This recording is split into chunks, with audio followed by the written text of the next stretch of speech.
welcome to JenPenCreations. I'm Jen. Today, we're going to be talking about individuality, being unique. All of us are unique and individual in our own ways. I mean, that's what makes us awesome as humans, right? Like, God created us all different. And I mean, we all know that, right? Like, we're all different and we're all the same in some ways too. But today we're going to talk about those differences.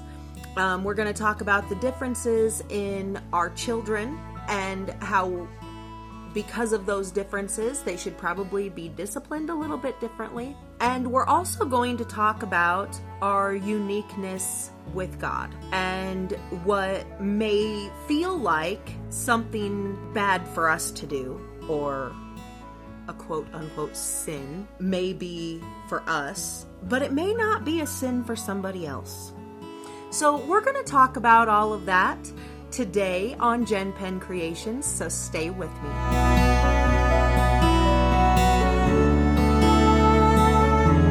So I'd like to start by thanking you for being here with me today. I really, really appreciate you guys. We're going to talk about children first. Children are awesome.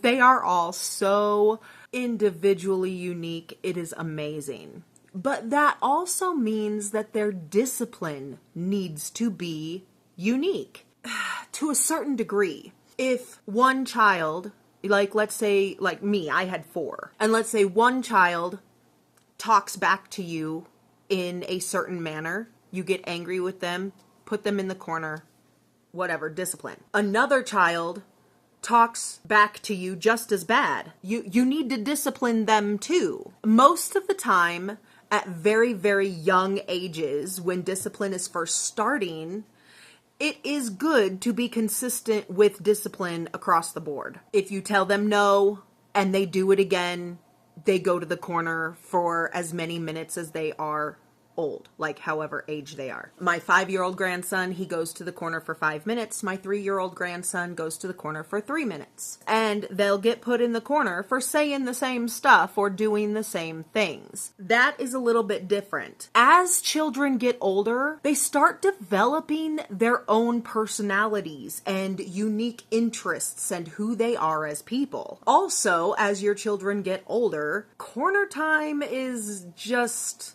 kind of ridiculous for a 10-year-old. Usually around like 7 or 8 years old, kids need to start getting like grounded and stuff for stepping out of line and not doing what they're told and talking back and, you know, all of that stuff. But at those ages, once they start hitting the older ages, 8, 9, 10, and teenage years, when you should start instilling like a grounding. Me personally, I would do hours and then days of grounding. I wasn't that person like how I grew up being grounded for weeks and months. Children need their freedom too, okay? And discipline should be just that. It should only be discipline, which means groundings should only happen for hours or days. Days at the most, like most extreme cases, like 2-3 days grounding. Now, with my children, as they get older, like I was saying, every child develops their own identity and their own personality and their own uniqueness. So what works for grounding for one may not work for another one. Let's say one of my children was very, very into video games and playing outside.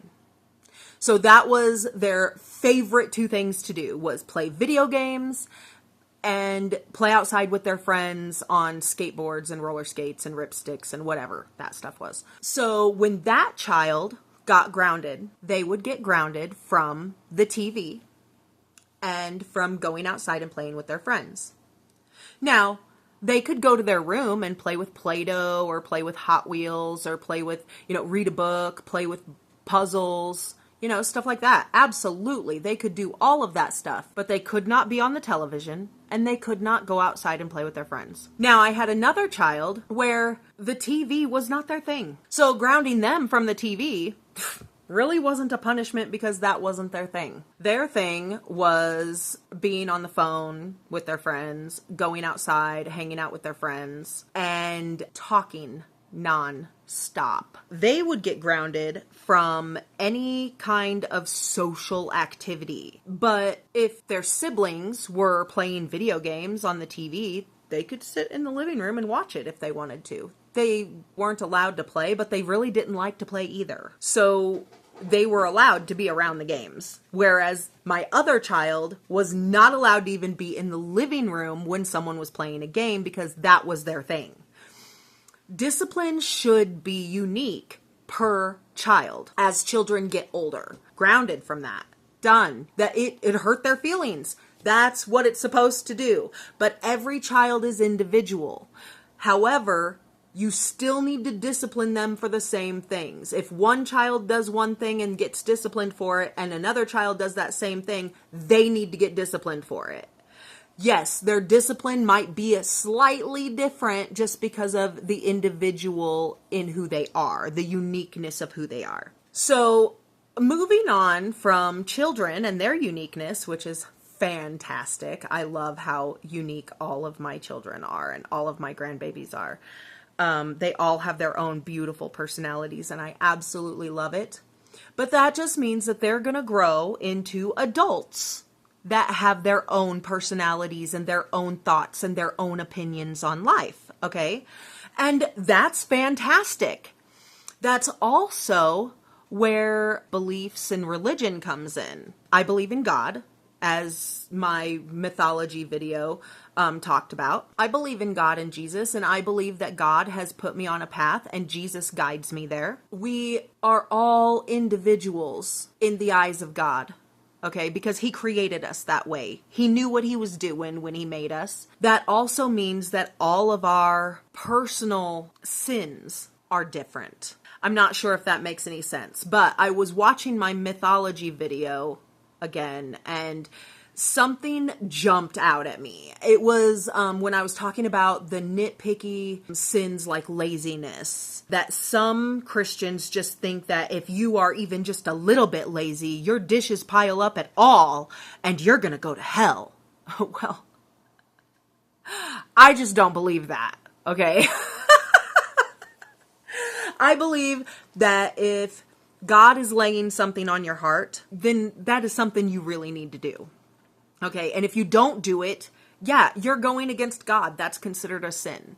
So, yeah, if God's telling you, you really need to get the garbage taken out, or you really need to get your dishes done, you really need to vacuum your floor, or you really should just go out and take a walk and do something for your body. If those are being put on your heart and you don't do them because you're being lazy, you just don't want to because you just don't feel like it in that moment, then yes, laziness is a sin for you. But I saw a meme on Facebook about laziness, okay? It was trying to give someone encouragement for the fact that they had slacked off in their life a little bit lately. And it said something along the lines of, you have been putting forth all of your effort into surviving in this world, that sometimes taking a rest does not mean that you're lazy. It just means that you need to rest. And I was thinking about that,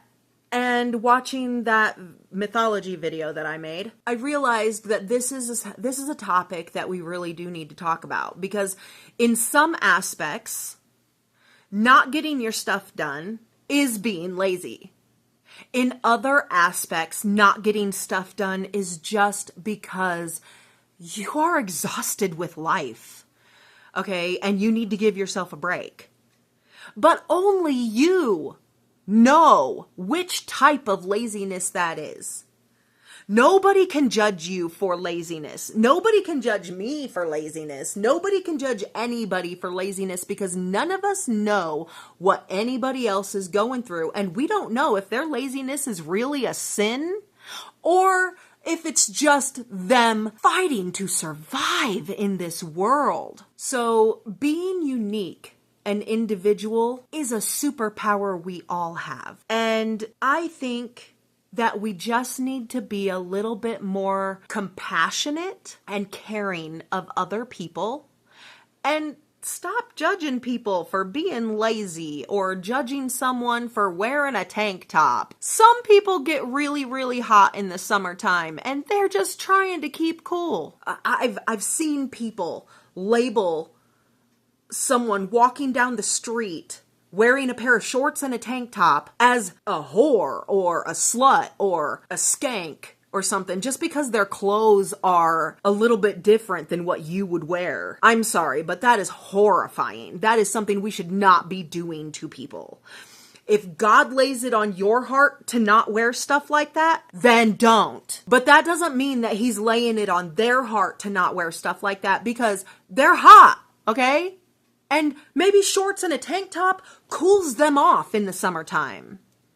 It doesn't make them a skank and it doesn't make them a hooker, okay? That's just messed up. Why would your brain ever go there? But I don't know. I have met someone who does that to people, and it is just wrong.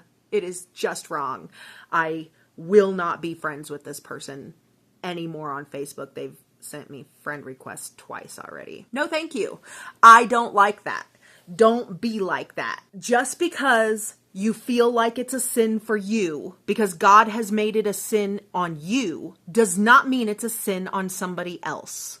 So stop judging people for the little tiny nitpicky bullshit that we all have and do in our lives. We are all uniquely, amazingly individuals, and it's a beautiful thing, and we should love each other for that. I hope you got something out of this little rant that I made today, and I'm so glad you stuck with me till the end, if you did, if you made it this far.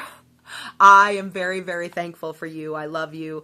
Thank you for being with me. Have a wonderful day. Do something for you, and I'll see you in the next one. Bye.